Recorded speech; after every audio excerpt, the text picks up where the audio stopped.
ஆண்டவராகிய இயேசு கிறிஸ்துவின் இனிய நாமத்தில் இந்த கால வேளையில் ரேமா எழுப்புதல் ஊழியத்தின் சார்பிலே உங்கள் அன்பு சகோதரன் காட்வின் மோசஸ் உங்களை அன்போடு கூட வாழ்த்துகிறேன்.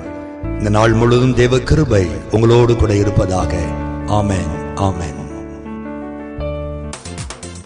உம்மாலாகாத காரியம் ஒன்றுமில்லை, உம்மாலாகாத காரியம் ஒன்றுமில்லை, உம்மாலாகாத காரியம் ஒன்றுமில்லை. எல்லாமே உம்மாலாகும், ஹல்லேலூயா, எல்லாமே உம்மாலாகும். ஆகும், எல்லாமாகும், உம்மாலேதான் எல்லாமாகும். ஆகும், எல்லாமாகும், உம்மாலேதான் எல்லாமாகும்.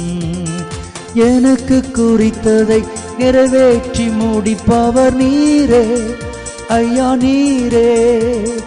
எனக்காக யாவையும் செய்து முடிப்பவர் நீரே, ஐயா நீரே. எனக்கு குறித்ததை நிறைவேற்றி முடிப்பவர் நீரே, ஐயா நீரே. எனக்காக யாவையும் செய்து முடிப்பவர் நீரே, ஐயா நீரே.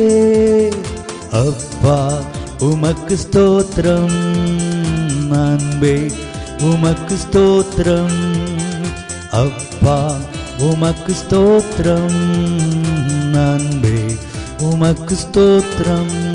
உம்மாலாகாத காரியம் ஒன்றுமில்லை, உம்மாலாகாத காரியம் ஒன்றுமில்லை, உம்மாலாகாத காரியம் ஒன்றுமில்லை. எல்லாமே உம்மாலாகும். தேவனுடைய பிள்ளைகளை, ஆண்டவர் பல வாக்குத்தத்தங்களை உங்களுக்கு கொடுத்திருந்திருக்கலாம். அந்த வாக்குத்தத்தங்களில் சில நிறைவேறி இருக்கலாம், சில வாக்குத்தத்தங்கள் இன்னும் நிறைவேறாமல் இருக்கலாம். பல நேரத்தில் நாம் சோர்ந்து போகிறோம். காரணம், ஆண்டவர் கொடுக்கிற வாக்கு தான் நம்மை பலப்படுத்தி இந்த பூமியில் வாழ வைக்கிறது. ஆனால் கொடுத்த வாக்கு நிறைவேறாமல் நாட்கள் போய்கொண்டே இருக்கும் பொழுது தடுமாறி போகிறோம். ஆண்டவர் சொன்னாரே, இன்னும் செய்யவில்லையே என்று நாம் இயங்குகிறோம். நன்றாய் புரிந்து கொள்ளுங்கள். வேதம் சொல்லுகிறது, பொய் சொல்ல தேவன் ஒரு மனிதன் அல்ல, மனம் மாறுவதற்கு அவர் மனுபுத்திரனும் அல்ல. அவர் சொல்லியும் செய்யாதிருப்பாரோ, அவர் வசனித்தும் நிறைவேற்றாதிருப்பாரோ? அவர் சொன்னால் செய்து முடிக்கிற ஆண்டவர்.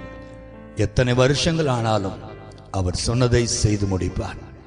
ஆபிரகாமுக்கு 75 வயதிலே உனக்கு ஒரு சந்ததியை நான் உருவாக்குவேன் என்று சொன்னவர் 25 வருடங்கள் கழித்து அதை நிறைவேற்றி கொடுக்கவில்லையா? யோசேப்புக்கு சொப்பனங்கள் தரிசனங்கள் மூலம் ஆண்டவர் ஒரு வாக்கை கொடுத்தார். நீ உயர்ந்திருப்பாய், உன் சகோதரர்கள் உனக்கு முன்பாய் வந்து விழுந்து உன்னை வணங்குவார்கள். அந்த தரிசனம் கிடைத்து 13 வருஷங்கள் கழித்து கர்த்தரை நிறைவேற்றவில்லையா? தேவனுடைய பிள்ளைகளே, ஆண்டவர் உங்களுக்கு வாக்கை கொடுக்கும் பொழுதே அதை எப்பொழுது நிறைவேற்ற வேண்டும் என்ற ஒரு நேரத்தை குறித்து வைத்திருக்கிறார். அந்த குறித்த காலத்திலே அந்த வாக்கு ஆம் என்றும் ஆமேன் என்றும் நிறைவேறியே தீரும். உங்கள் ஜெப நேரத்திலே எப்பொழுதும் தேவன் கொடுத்த வாக்கை விசுவாசத்தோடு, ஆண்டவரே இந்த வாக்கை கொடுத்திருக்கிறீர், ஏற்ற நேரத்தில் அதை செய்து முடிப்பீர், அதற்காக உமக்கு ஸ்தோத்திரம் என்று விசுவாசத்தோடு ஸ்தோத்திரியுங்கள். அந்த வாக்கு நினையாத நேரத்தில் உங்கள் வாழ்க்கையில் நிறைவேறி உங்களை மகிழ்ச்சியாக்குவதை நீங்கள் காண்பீர்கள். ஜெபிப்போமா? வாக்குத்தத்தம் செய்த நல்ல ஆண்டவரே, இன்றைக்கு உம்முடைய வாக்கை நம்பி வாழுகிற ஒரு கிருபை எங்களுக்கு கொடுத்திருக்கிறீர் சுவாமி. மனிதர்கள் வாக்கு கொடுக்கிறார்கள், மாறிவிடுகிறார்கள். அரசியல்வாதிகள் வாக்கு கொடுக்கிறார்கள், காணாமல் போகிறார்கள். நீரோ மனிதன் அல்ல, அல்லது ஓடி ஒளிந்து கொள்வதற்கு ஒரு சாதாரண அற்பமான மனுஷனும் அல்ல. நீர் சொன்னதை நிறைவேற்றுகிற தேவாதி தேவனாய் இருப்பதற்காக ஸ்தோத்திரம்.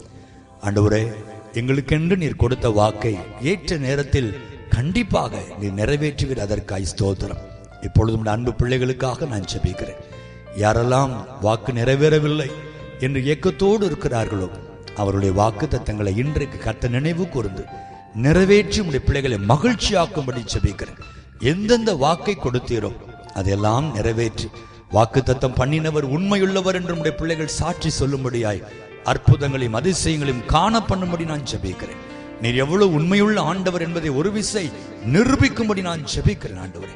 கர்த்தருடைய நாமம் மகிமைப்படுவதாக. எங்கள் நாவிலே பொழுதும் ஆண்டவருமை துதிக்கிற துதியும் வாக்கை நிறைவேற்றுவீர் என்கிற விசுவாச அறிக்கையும் இருக்கும்படி உதவி செய்யும். உம்முடைய நாமத்தினை மகிமைப்படுத்தும். இயேசுவின் நாமத்தில் ஜெபிக்கிறோம் நல்ல பிதாவே. ஆமென், ஆமென், ஆமென்.